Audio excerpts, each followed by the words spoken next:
पुराणों के अनुसार महाबली हनुमान जी को रुद्रावतार यानी भगवान शिव का अवतार माना जाता है। शिव पुराण के अनुसार हनुमान जी शिव जी के 11वें रुद्रावतार हैं। जैसा कि हम सभी जानते हैं, भगवान शिव को भगवान विष्णु के परम भक्त के रूप में भी माना जाता है, जिसका उल्लेख वेदों, पुराणों और ग्रंथों आदि में मिलता है। पौराणिक कथाओं के अनुसार जब अधर्म का नाश करने तथा धर्म की रक्षा करने हेतु भगवान विष्णु ने श्री राम का अवतार लिया, तब शिव ने अपने आराध्य भगवान विष्णु की सहायता हेतु संकट मोचन हनुमान का अवतार लिया था। विभिन्न शास्त्रों के अतिरिक्त रामचरितमानस आदि में भी राम भक्त हनुमान को शिव का ही अवतार बताया गया है। महाबली हनुमान जी का जन्म कैसे हुआ था, इस संबंध में विभिन्न ग्रंथों और पुराणों में भिन्न भिन्न कथाओं का उल्लेख मिलता है। आज के वीडियो में हम हनुमान जी की मां अंजनी के पूर्व जन्म से संबंधित कथा का उल्लेख करेंगे। साथ ही हम आपको ये भी बताएंगे कि बजरंगबली का जन्म किस प्रकार हुआ और क्यों उनको वानर रूप मिला। तो दोस्तों, पवन पुत्र बजरंगबली की माता अंजनी अपने पूर्व जन्म में इंद्रराज के महल में अप्सरा थी। उनका रूप बहुत आकर्षक और स्वभाव बहुत चंचल था। एक बार चंचलता के कारण उन्होंने तपस्या में लीन एक ऋषि के साथ अभद्र व्यवहार किया।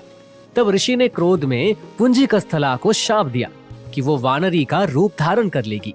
ऐसा श्राप सुनकर पुंजिकस्थला को आत्मग्लानि हुई और उसने ऋषि से क्षमा मांगकर शाप को वापस लेने के लिए विनती की। तब ऋषि ने दया भाव से कहा कि तुम्हारा वानर रूपी परम तेजस्वी होगा और तुम एक बहुत ही कीर्तिमान और यशस्वी पुत्र को जन्म दोगी। तपस्या में लीन ऋषि के श्राप मिलने के पश्चात एक दिन पुंजिकस्थला से इंद्रदेव ने मनचाहा वरदान मांगने के लिए कहा।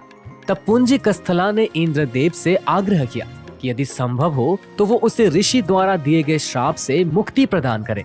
इंद्रदेव की पूछे जाने पर पुंजिकस्थला ने बताया कि मुझे प्रतीत हुआ कि वो ऋषि एक वानर है और मैंने उस ऋषि पर फल फेंकना शुरू कर दिए, परंतु वो कोई साधारण वानर नहीं अपितु परम तपस्वी साधु थे।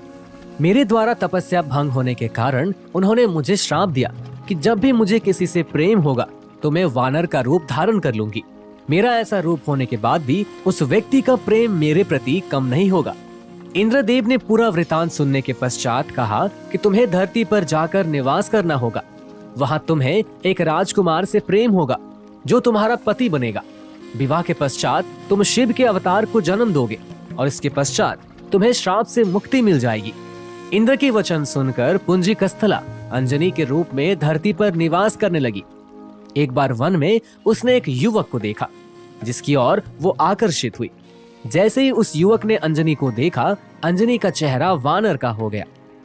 अंजनी ने उस युवक से अपना चेहरा छुपाया।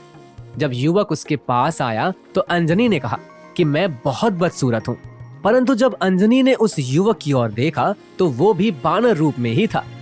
उस युवक ने बताया कि मैं वानर राज केसरी हूँ और जब चाहूं तब मनुष्य रूप धारण कर सकता हूँ।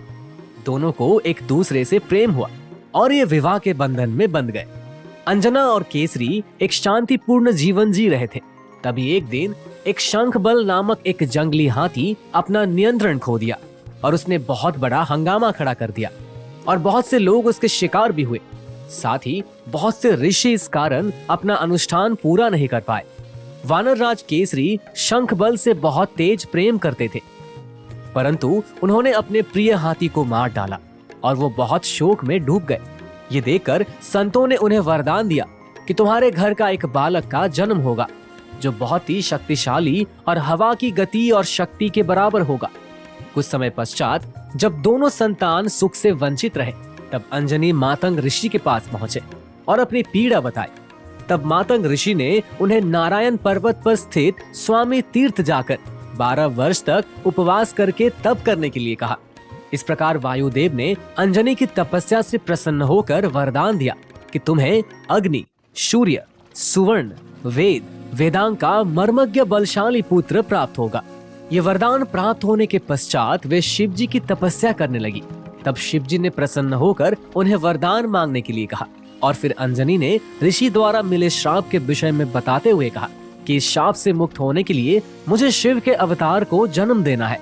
इसलिए हे महादेव, कृपया आप बाल रूप में मेरे गर्भ से जन्म लें। शिव जी ने अंजनी को आशीर्वाद दिया और उनके गर्भ से बजरंगबली के रूप में जन्म लिया। अंजनी पुत्र होने के कारण हनुमान जी को आंजनेय भी कहा जाता है। और दोस्तों, यहाँ पर समाप्त करते हैं हम आज की कड़ी को। आशा करते हैं आपको ये जानकारी पसंद आई होगी। अपने लाइक्स, कमेंट्स और शेयर से अपनी राय हम तक जरूर पहुंचाएं। नमस्कार। जय हनुमान।